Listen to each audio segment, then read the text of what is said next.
Que el Señor les bendiga, mis queridos hermanos y hermanas. Es una bendición poder llegar hasta ustedes por medio de este canal una vez más. El propósito es poder estar enviando reflexiones bíblicas que mi oración es que sea de mucha bendición y edificación para cada uno de ustedes. Gracias también al equipo de trabajo que con tan buena voluntad y empeño están ayudando en este proyecto para que sea una realidad. En esta hora quiero que reflexionemos acerca de una pregunta. Y la pregunta es, ¿cuál es el centro de su vida? ¿Cuál es el centro de mi vida?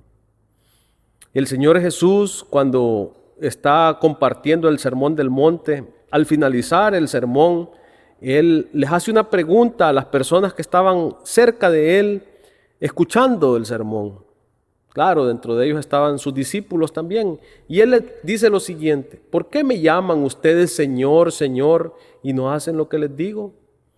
Voy a decirles a quién se parece todo el que viene a mí y oye mis palabras y las pone en práctica. Vean ustedes, el que viene a Él oye sus palabras y las pone en práctica. Y Él dice la comparación: se parece a un hombre que al construir una casa cavó bien hondo y puso el cimiento sobre la roca, de manera que cuando vino una inundación, como las que están de moda hoy en esta época del invierno, el torrente azotó aquella casa, pero no pudo ni siquiera hacerla tambalear, porque estaba bien construida. Pero hace la comparación de la persona que oye sus palabras, viene a Él, oye sus palabras, pero no las pone en práctica.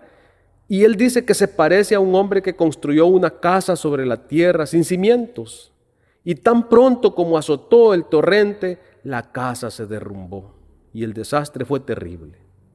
Amados hermanos y hermanas, no olvidemos que Dios nos ha rescatado de la esclavitud del pecado y se nos ha dado a conocer, por lo que debemos tener una vida agradable a sus ojos.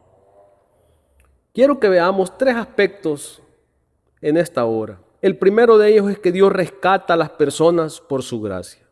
Ustedes recuerdan la historia del pueblo de Israel, cómo el Señor va allá a rescatar por mano de Moisés al pueblo de Israel, utiliza como instrumento a Moisés para que él pueda rescatar al pueblo de Israel que había estado cautivo por 430 años allá en Egipto. Vemos cómo el Señor con mano poderosa casi destruye a Egipto para salvar a su pueblo. ¿Recuerdan ustedes las 10 plagas por las que ellos pasaron para demostrar su poder y para demostrar al pueblo de Israel también que Él estaba con ellos ahí y que había llegado a liberarlos?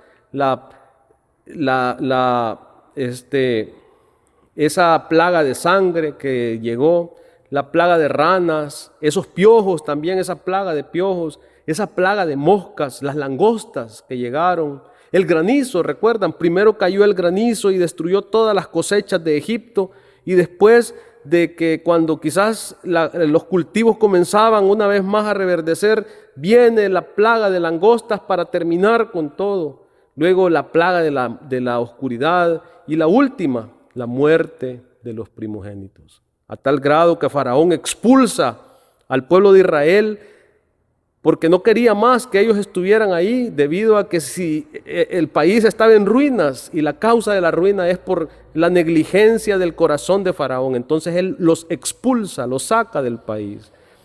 Pero cuando los expulsa, Faraón luego reflexiona y quiere irlos a traer y se va tras ellos. Y entonces el Señor muestra una vez más su poder sobrenatural, abriendo el mar y destruyendo al ejército de Faraón.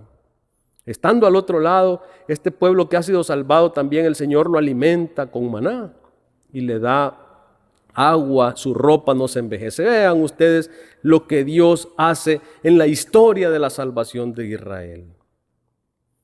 Queridos hermanos, Dios, al igual que rescató a Israel y al igual que hizo con este pueblo allá en Egipto, nos ha rescatado a nosotros. Él nos ha rescatado de nuestros pecados de la esclavitud del pecado. Su palabra dice, pero Dios muestra su amor para con nosotros en que siendo aún pecadores, Cristo murió por nosotros. El Señor envió a su Hijo Jesucristo para rescatarnos. Nosotros merecíamos la muerte porque somos pecadores. Sin embargo, por medio de Jesucristo nuestro Señor, ahora nosotros podemos ser liberados de ese pecado. Por pura gracia, sin merecerlo. Por eso es que el apóstol Pablo escribe a los Efesios, porque por gracia sois salvos por medio de la fe.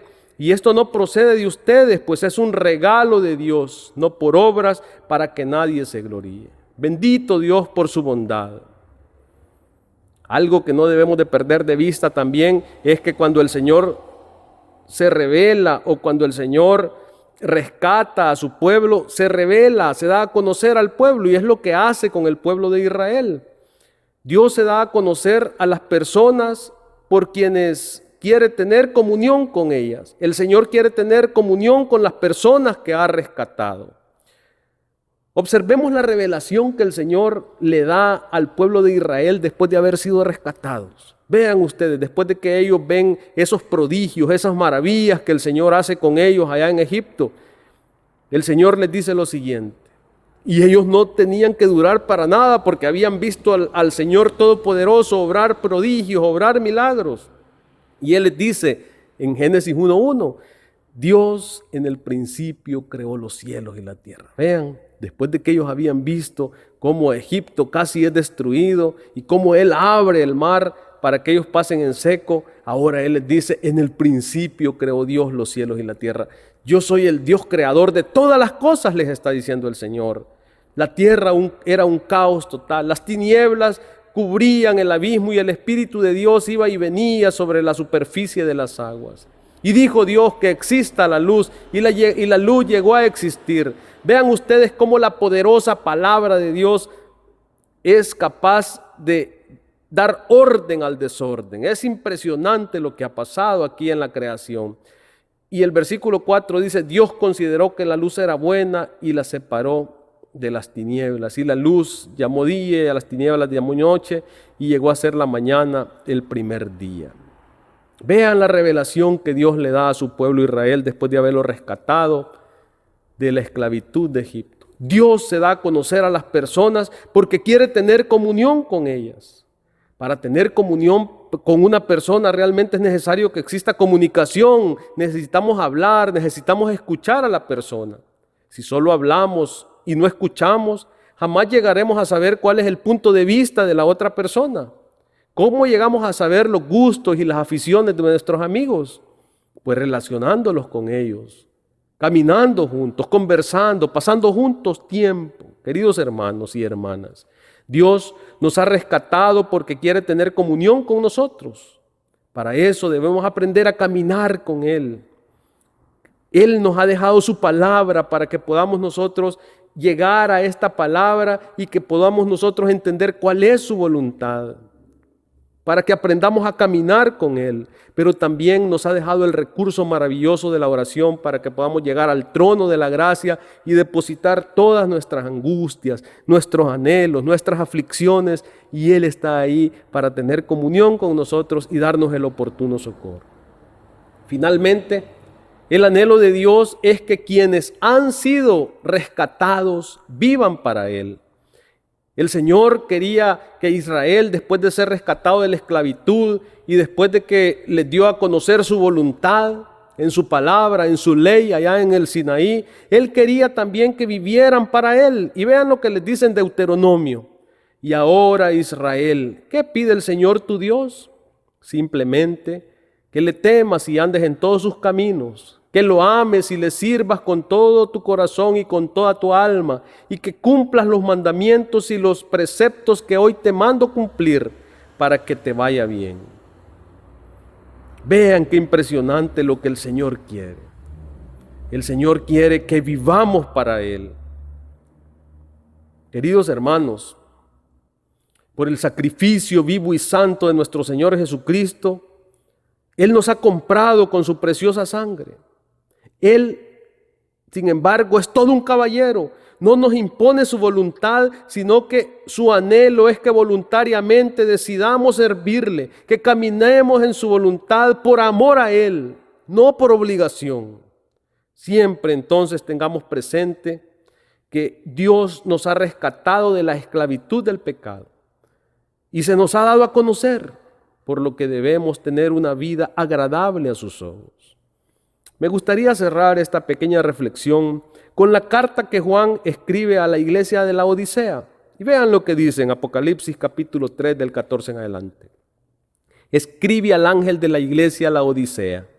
Esto dice el Amén, el testigo fiel y veraz, el soberano de la creación de Dios. Conozco tus obras, sé que no eres frío ni caliente, ojalá fueres uno o lo otro. Por tanto, como no eres frío ni caliente, sino tibio, estoy por vomitarte de mi boca. Dices, yo soy rico, me he enriquecido y no me hace falta nada, pero no te das cuenta de que eres infeliz y miserable, el pobre y ciego, desnudo eres tú. Por eso te aconsejo que de mí compres oro refinado por el fuego para que te hagas rico, ropas blancas para que te vistas y cubras tu vergonzosa desnudez, y colirio para que lo pongas en tus ojos y recobres la vista. Yo reprendo y disciplino a todos los que amo. Por tanto, sé fervoroso y arrepiéntete. Mira que estoy a la puerta y llamo. Si alguno oye mi voz y abre la puerta, entraré, cenaré con él y él conmigo.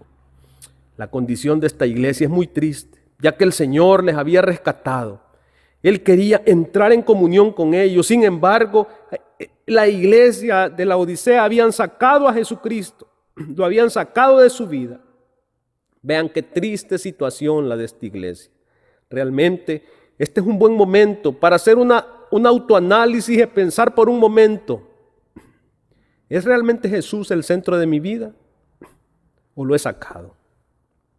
Si Él es el centro, siga adelante, querido hermano. Pero si lo ha sacado, no olvide que este es un llamado a volver a la comunión con Él. Vamos a orar. Padre que estás en los cielos, te alabamos porque nos permite reflexionar en tu palabra.